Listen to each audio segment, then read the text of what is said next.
I woke up this morning to see that my last video, Salute to Creationist Women, had stirred a hornet's nest of controversy in a way I never envisaged. I did, of course, expect comments like this, which is why I was at pains to point out that I was not attacking women, just redressing the balance a bit, because so far nearly every Golden Crocodile nominee has been a man. But that isn't representative of what dropped into the video forum. So let's start with this. Amina is one of the smart girls out there helping us other girls. Why do you even watch her videos? Well, I'm sure she is smart. I'm sure she's a lovely person, and I'd never heard of her until someone nominated her for the 2011 Golden Crocodile. I watch all the videos that are nominated, and it struck me that this is only the second female nominee we've ever had. Since this is such a rare event, I thought it worth looking at other creationist women, and that's where the idea of a salute to creationist women came up. The fact that Amanakin was a Muslim never even occurred to me when I began a rebuttal of her nonsensical scientific lecture. And it wouldn't have mattered anyway. Bad science is bad science, whether it comes from Muslims, Christians, Jews, flat earthers, expanding earthers, Republicans or Democrats. I simply laid into her unscientific claptrap in exactly the same way as I've laid into every other creationist preacher who misrepresents science in the public media. Basically, theories had something to do with this idea that man became more and more intelligent, and as man did so, as man evolved, man became whiter and whiter. To me, the fact that she was a woman or a Muslim makes absolutely no difference. Why should it? But a lot of people who clearly didn't watch the video immediately began to foam at the mouth. You f***ing intolerant arsehole! How dare you make fun of an innocent girl just because she has her opinions and you don't agree? I don't see the point of this video. Oh, you're so awesome because you made fun of a girl on the internet. Well, then you wouldn't see the point of any of my videos on Golden Crocodile nominees because I'm an equal opportunity scoffer. For the last 5 years, I've been making fun of creationist men. Grady, you're obviously able to look at the pictures from these scientific papers, but for some reason you can't read the captions. The problem the evolutionists have, though, folks, if we extrapolate backwards just to 20,000 years ago. How long? 20,000 years ago. 20 million? Not 20 million. 20 billion? Not 20 billion. 20,000 years ago, the heat produced by the magnetic field would have liquefied the Earth. Get the fuck out of here. That's just 20,000 years ago. And 1 million years ago, folks, get this, the magnetic field would have been so strong, it would have vaporized our planet. Vaporize the planet? Now, I had to think long and hard about this, because even for a creationist theory, this is nuts. So you think by now that Andy would get it?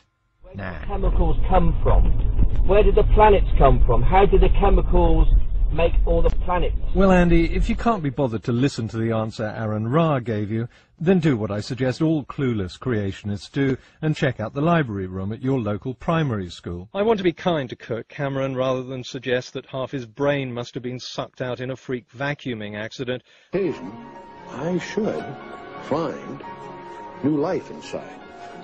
You may smile at this. But as soon as a woman is the target, she's an innocent girl, and her scientific baloney apparently shouldn't be criticized.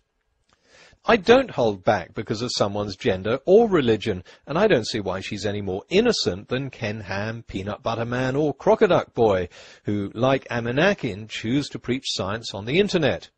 Amanakin is an intelligent, thinking adult who chose, of her own free will, to publicly post a video teaching people that Darwin's theory is something about humans getting whiter as they became more intelligent. If another YouTuber like Nephilim Free had said the same thing, I would have torn into him in equal measure, and I'm sure I wouldn't have received a lot of messages about how he's just an innocent boy. And it's not Amanakin's opinions I disagree with. She's welcome to her opinions. I'm rebutting her claims about scientific facts. For example, that chemical reactions happen by chance. And I hope I showed very clearly that they don't. That's the whole point of doing these videos. It's just plain wrong saying abusive and hurtful things about one's religion.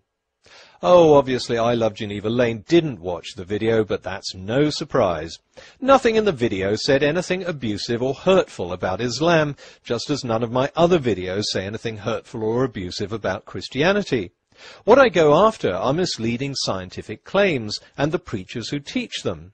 The only time I mentioned Islam in the video was to make the point that if I wanted to learn about the history of Islam, I wouldn't reference just one book that set out to show that the religion was nonsense, and I'm sure Muslims would agree.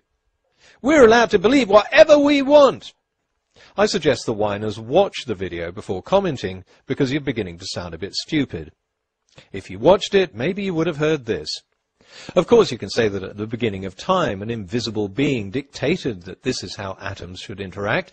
Believe what you like, but the fact is that this is how chemicals do interact. Now, I really don't care what you believe. If you want to believe a deity made the universe, that's fine. But if you go on a public channel and misrepresent science, then expect to get rebutted. What right have I got to rebut you? The same right you have to put these videos out in the first place. No, and I don't need permission. If someone presumes to lecture others about science on YouTube, myself included, they can expect to have their videos copied and commented on. It's called fair use. Trying to shut this down is censorship. It's sad that a video about science that makes no criticism of Islam or religious belief should be made a pawn in a stupid religious war by people who didn't even watch it. Because once they start commenting, then we get fanatics on the other side spouting their own version of hatred and abuse. I've had to remove 2 posts from this video forum, and I don't think I've needed to remove that number so far this year from all of my other videos put together. But the gratuitous racist abuse they contained against Muslims shows just how extreme people get in trying to stir up anti-Muslim hatred. I was going to show the messages blanking out the profanities and the racial slurs, but they were so bad I couldn't even do that. Years ago, I lived in Brazil and built a house in a favela in Salvador da Bahia. Like most of Brazil, it was a multiracial area. If one of my neighbors had to describe what someone looked like, they might say he was tall, fat, or ugly, but they'd also describe his skin color in some detail. A bit darker than me, he might say, about the same color as Lucia. But if I tried the same thing in Britain, how can I describe Fred? Well, he's a bit darker than Mike Tyson, but not as black as this bar of chocolate. Yeah, people would be outraged. It's not about being PC, it's just making the assumption of prejudice in sensitive areas like race and religion. In Britain, I'd be branded a racist for describing someone's skin color as a way of identifying him. In Brazil, skin color is just another feature. I should be as free to criticize Amanak's science lecture as I am to criticize Ken Hovind's, Ken Ham's, or Peanut Butter Man's. If you mistake this for an attack on Islam, sorry, but you're an idiot. And if you complain about it on the forum, which you have every right to do, you become a whiny idiot. Oh dear, you're going to misunderstand that, aren't you? I'll get comments like, "You're calling Muslims idiots." No, again, I'm not talking about religion. I'm talking about those who comment without watching the video, without taking in or trying to understand what's being said. It's about those who foam at the mouth over an imaginary slight. Of course, I can understand where this sensitivity comes from. When there are other idiots on YouTube and public intolerance against Muslim beliefs is rampant, it's easy to retreat into a defensive posture and assume that a rebuttal of anything someone says is an attack on whatever religion she happens to hold. But learn to tell the difference. If you can't tell the difference, then that polarizing gap is never going to be bridged.